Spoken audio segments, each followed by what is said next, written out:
All right, good morning, everybody. We are in business. Thank you for the opportunity to present.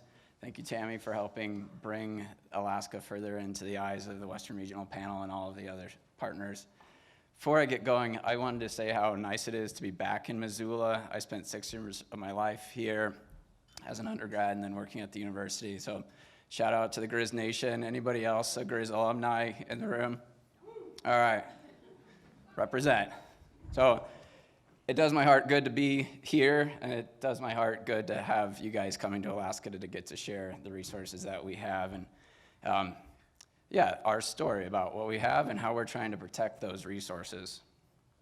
So most of Alaska's economy is driven by our tourism industry. A lot of people think Alaska and they think the oil, they think that the forest resource extraction side of things, but most of our industry is driven by the tourism trade. So one of the two of the biggest vectors or sources of that industry are through our fishing and wildlife resources, floatplanes being one of our biggest infrastructure pieces of that. Alaska's made mostly up of isolated remote land, lakes, waters that are, you need planes, you need boats to get to. So most of the plane traffic is most of the plane traffic moves around through floatplanes through these different lake systems and these seaplane bases. So Alaska has 114 seaplane bases throughout the state. It's about 40% of all the towns, roughly, if you said every town has one. So Lake Hood in Anchorage, it was in the video. It's considered the busiest seaplane base in the entire world. We're in the middle of July during peak tourism season, we can have over 600 flights taking off in a day. This time of year, it's about 200 to 300 moving hunters and fishermen out into the backcountry. These lake systems, these floatplane charter companies are a huge driver of our economy. Just Lake Hood in itself brings in over $56 million a year to the Alaska economy. One of our other biggest infrastructure pieces are our watercraft and our waterways through the marine and freshwater side. There's over 68,000 registered watercraft in Alaska. So that's about, for the last census that was done for Alaska, that's about one boat for every 9 people. So for this room, just doing my rough homework this morning, back to the napkin, I think there's probably at least 10 boats in the room, given the number of people that we have here if we were in Alaska. It's a huge part. Most of my neighborhood has a boat or a float plane. There's a local airstrip in our neighborhood where people are flying into the backcountry of Alaska. The watercraft industry brings in a huge amount of money to Alaska, similar to many of the states that you all represent. So another major economic driver in Alaska is our commercial fishing fleet on the marine side of things. Over 60% of the U.S. commercial fisheries production is harvested in Alaska. $7.2 billion industry roughly annually that drives Alaska's economy. And also these resources that we all move there to enjoy, that we move there to live off of, those sustained cultures that have been there for thousands of years. There's over 230 federally recognized tribes in Alaska that the U.S. Fish and Wildlife Service, the state, works closely with to help preserve these resources and manage these resources collaboratively to protect. So our current challenge is to make sure those resources persist into the future, recognizing, as Fred brought up earlier, that things are going to be changing as we move forward, as more resources are needed for our economy and Alaska becomes more accessible to the world. Right now, we enjoy relatively pristine ecosystems throughout Alaska on the freshwater, terrestrial, and the marine side. We're on the far left end of the invasion curve that we saw yesterday. We like to think we're in the prevention, eradication, and containment mode, mostly in the prevention and eradication side of things. Our biggest creatures that we're dealing with on the freshwater side right now are Alodia. It's not native to Alaska. It's native to British Columbia and the Pacific Northwest and the eastern United States. And then we have northern pike in south central Alaska that were moved from interior Alaska. And we've got signal crayfish now on Kodiak Island. We have no native crustaceans like that in Alaska, so trying to help prepared to contain those populations and work with the tribes and the Coast Guard on how to get those out of those areas. But we're also trying to prepare ourselves to understand how other aquatic invasive species may get to Alaska. We're fortunate not to have the quagga and zebra mussels yet that we know of, and we're happy to know that we don't, or believe that we don't have European green crabs yet. So, but as we heard yesterday, due to the marine currents, that's just a matter of time likely. So how can we be prepared to understand these pathways? So the Fish and Wildlife Service has been working really closely with the state of Alaska, the university system, and a bunch of other different partners to understand these different pathways. Alaska is an incredibly mixed landscape of jurisdictions. So this map that Alaska Department of Natural Resources put together helps emphasize the interjurisdictional patchwork of Alaska. Alaska, it was a territory for a long time, and then when it became a state, much of it was put into state land, and then when some of the federal acts came out in the 70s, it got carved up into further federal jurisdiction. So the Fish and Wildlife Service, the federal government is about 60% present in Alaska, and the Fish and Wildlife Service is about 20% of that. It's the most, we have the most Fish and Wildlife Service land across 86% of all the Fish and Wildlife Service land is in Alaska through our national wildlife refuges. So I show this just to emphasize the need for collaboration, the desire for collaboration, and to state that we have a really strong collaborative effort. We have a large partnership across multiple different agencies, and we're just continually getting more and more organized as some of these threats become more and more real. So I'm gonna flag in the star on the far, my right over here, and my left over here, the star on the side of the map. That's the Alcan port of entry. I'm gonna talk about that later. I just wanted to draw your eyes to that. Alaska, to get to, how many people have been to Alaska? Okay, how many people got there by road? How many people flew there? All right, how many people took a cruise ship there? All right, trains, planes, and automobiles. We're getting there. So there's only a few ways to get to Alaska. If we left from Missoula to drive to the Alcan port of entry, it's over a 2,000-mile drive, and that would take at least 3 or 4 days. I did it in 3.5 days, and I almost went insane from not sleeping and just driving all day long. But that's how people are largely getting to Alaska when they're moving there, when they're bringing their toys and equipment and going on their lifetime bucket trips to Alaska. So just the other pathways are, the dotted line is the marine highway system. You can barely see it along the coast here. And then the road system in black. So not that many pathways within the state or to get into the state. So the Fish and Wildlife Service worked with a bunch of partners through the Landscape Conservation Cooperative that their geographic area was the Aleutian Islands, Bering Sea. The LCC program is through the Fish and Wildlife Service Science Applications Program. I'd encourage the group to think about reaching out to them for some of the different vector work that might be done at the landscape scale across the West. It could be a really appropriate place to try and do some of these different vector works, different vector analyses for some of the Western initiatives that are trying to get underway. So we wanted to understand the different marine pathways to better prioritize where we are doing our early detection surveys and our outreach efforts in the Aleutians Bering Sea Island area. We saw a similar graphic of this yesterday. Just the hotter the color, the more traffic coming to these ports.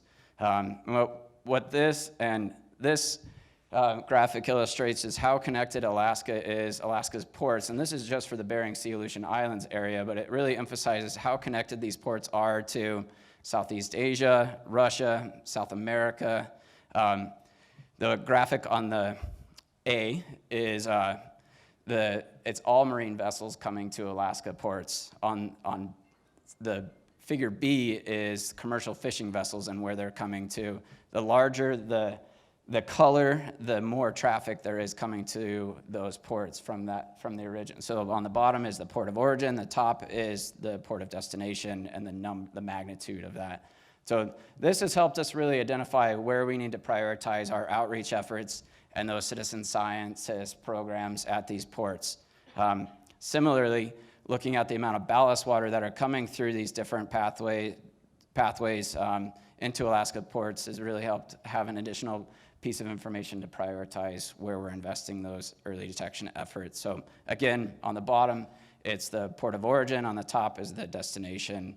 And the magnitude of the color is the volume of ballast water that was moved through that shipping pathway.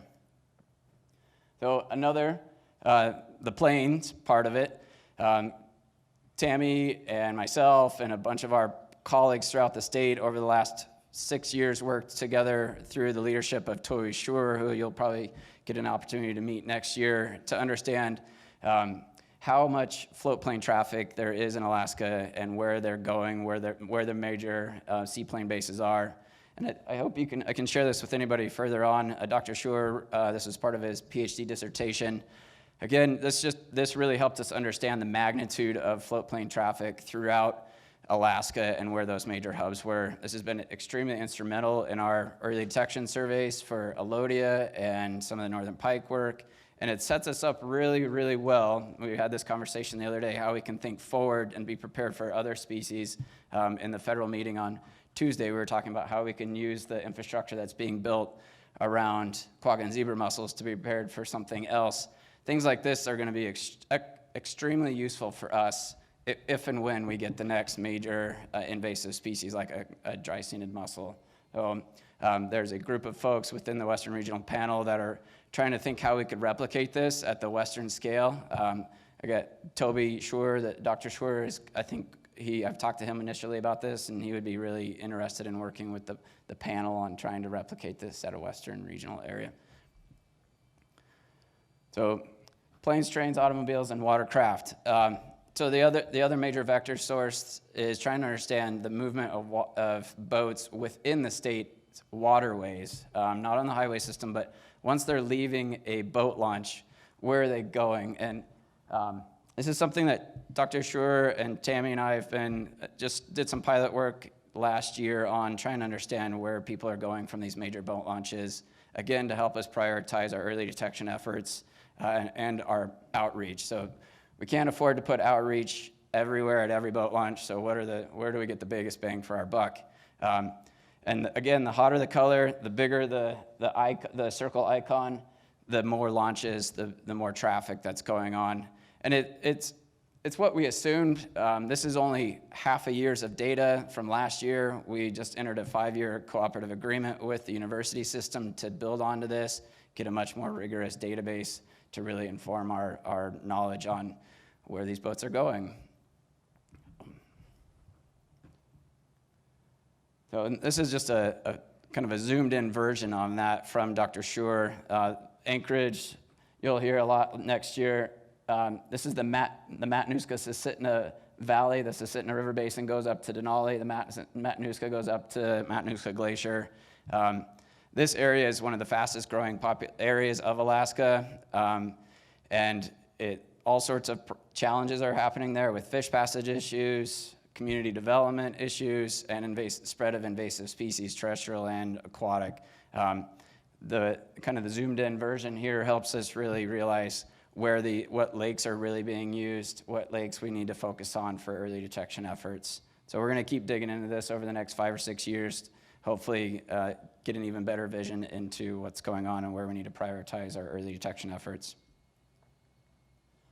So another piece that the Fish and Wildlife Service has been doing the last few years, I started my job 4 years ago in the regional office, and we had done some past work on trying to understand how vulnerable Alaska was to the introduction of quagga and zebra mussels. And in 2009, we had 3 watercraft come up the Alcan Highway and get stopped at the Alcan Port of Entry, which was that little star that I showed earlier.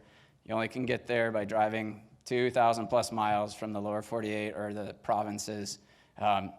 Somebody had got there with live zebra mussels with 3 watercraft, and Customs and Border Protection had the wherewithal to stop them it's an international border, so they stopped them and told them to turn around and go back to Whitehorse, Yukon Territory, and pressure wash their boats. And so they did that, but unfortunately, Yukon and the town of Whitehorse, for those that know their geography, is the headwaters of the Yukon River, which is a 2,000-mile river that flows through Canada into the through Alaska, and is a major spawning area for international salmon resources. So we took that little bit of knowledge and said, well, how many other boats are coming here that we're not seeing, and where are they coming from? So the last 3 years, we've spent a little bit of time each May, focused on May because Customs and Border Protection told us that's when the majority of watercraft are entering Alaska. And we just took a little bit of extra resources in collaboration with CBP and said, okay, from mid-May, little 7 to 16-day windows of time, what sort of information can we get to understand the risk of these boats coming in, where are they coming from, what kind of boats they are? Because CBP wasn't recording that information, just this vehicle had a trailer. So over the last 3 years, since 2007, we've done about 32 days of surveying. 226 watercraft have been inspected. Luckily, no quagga and zebra mussels have been detected. But what we're seeing is that about 38% of the watercraft are coming from states with invasive species. And I recognize that's not the same as them coming from water bodies with quagga and zebra mussels, but it reiterates to us how connected our state is to these other regions of the lower 48 that have these mussels. And what we're seeing is that 70%, almost 70% of these boats aren't getting inspected en route, which is alarming and concerning. And I appreciated Nate's comments yesterday, because when we peel the data apart a little bit more, we're seeing that the majority of these boats are non-motorized watercraft. And we recognize that a lot of the states don't have the time and capacity to get all these non-motorized boats because they're often seen as a low threat.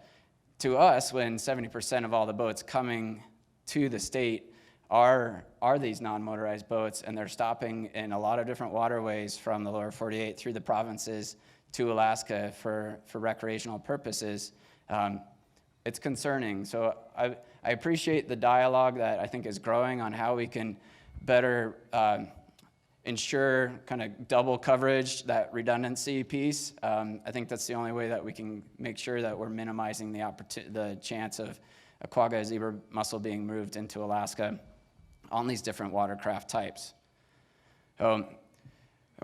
Furthermore, what we're seeing is that a lot of these boats, they're coming from all over the country. We're getting boats from Mexico, primarily from Oregon, Washington, and Florida. People are driving from Alaska to go buy a boat in Seattle or Tacoma, Portland, Vancouver. We inspected a lot of boats this year that came into Anchorage, into the Matanuska-Susitna Valley, that people drove to Florida and bought and hauled all the way back to Alaska. And you think about the potential vectors that are invasive things that could have been brought on those boats. It's concerning.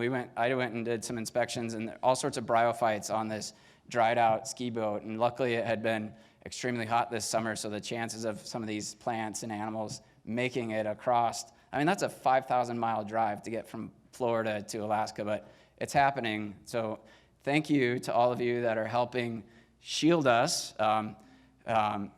Our next moves are to continue our outreach efforts with watercraft and seaplane users. We worked with Wildlife Forever and Seaplane Pilots Association to expand the logo portfolio for SAH, the Stop Aquatic Hitchhikers. So this is out on the streets now. If you haven't seen it, please let us know. We're happy to kick it out to anybody to help spread. We had aspirations to go full-time operations at the Alcan Port of Entry this summer, 2019. Unfortunately, the ground started rocking and melting in November with our 7.1 earthquake. That shut us down for about a week or two and trying to catch up with that. And then we moved quickly into our lapse in federal funding. So we had about a month and a half off from that. So last winter was just kind of a mess. And it took us a while to recover. So we just did an expanded surveys this year, but next year we're trying to be set and ready to go, hiring staff to get this project full-time mid-May to mid-August. And the unique piece why the Fish and Wildlife Service is telling a story on this right now is unique for, I think, most of the other parts of the country. Is that Alaska has an international border. So the Fish and Wildlife Service can participate and fill the gap that's currently existing with Fish and Game not having interdiction authority yet to stop and do these sort of inspections. Quagga and zebra mussels and a whole host of other AIS are listed as injurious species under the Lacey Act. So we can fill that niche for the time being while we're trying to support the state to get their legislative approval there. So we're wanting to expand this operation too. We've been talking with Department of Natural Resources, DOT, and the university system and the Marine Highway system to try and understand how we can expand these operations. We've been talking with Alan as well and Teresa, how we can kind of mirror this type of project at the Bellingham Port of Entry port, which is the highway, the Marine Highway terminal, and a place that they depart. So how can we set up a system there to help make sure boats are being put on the Marine Highway system clean? We've also been doing some just initial pilot work to try and understand how many boats are coming from the western ports on barges. That's probably the most prolific pathway. People driving their boats, buying a boat, and having it taken to the port of Vancouver or Tacoma or San Francisco, put on a barge and shipped up. Our pilot research into this is pretty alarming. The barge industries don't have any information that they're willing to share. I'm assuming they don't have any. I'll give them the benefit of the doubt there. They don't have any metadata on where these boats are coming from, where the last place they used it was. So we're trying to work with some of these major barge companies to try and build some data requests into their shipping manifolds that'll help us understand where these are coming from. And then from that, how can we, at these major ports on the Alaska side, build some inspection stations or on the departure side. So just one company last year moved over 630 watercraft. We don't know what kind of boats they were, how long they had been out of the water, or anything. So we have a ways to go there, but it's a huge pathway for us. So with that, I'd like to thank everybody for all the support that they're providing Alaska. I'm really excited to share our story more with you. All this is done in great collaboration. I'm here representing a strong partnership, and yeah, I look forward to having you all in Alaska next year. So, thank you.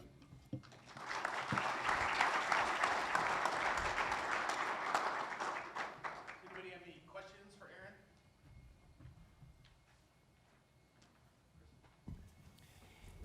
Thanks, Aaron. Yeah. I have a question about the vessel traffic figures that you had. You broke out commercial fishing vessels on the separate. Yep. But what portion of the overall arrivals are made up by commercial fishing vessels versus commercial merchant and passenger vessels? Do you have an idea? I can follow up with you on that. I don't have it off the top of my head. Okay. So, Jessica Reimer et al.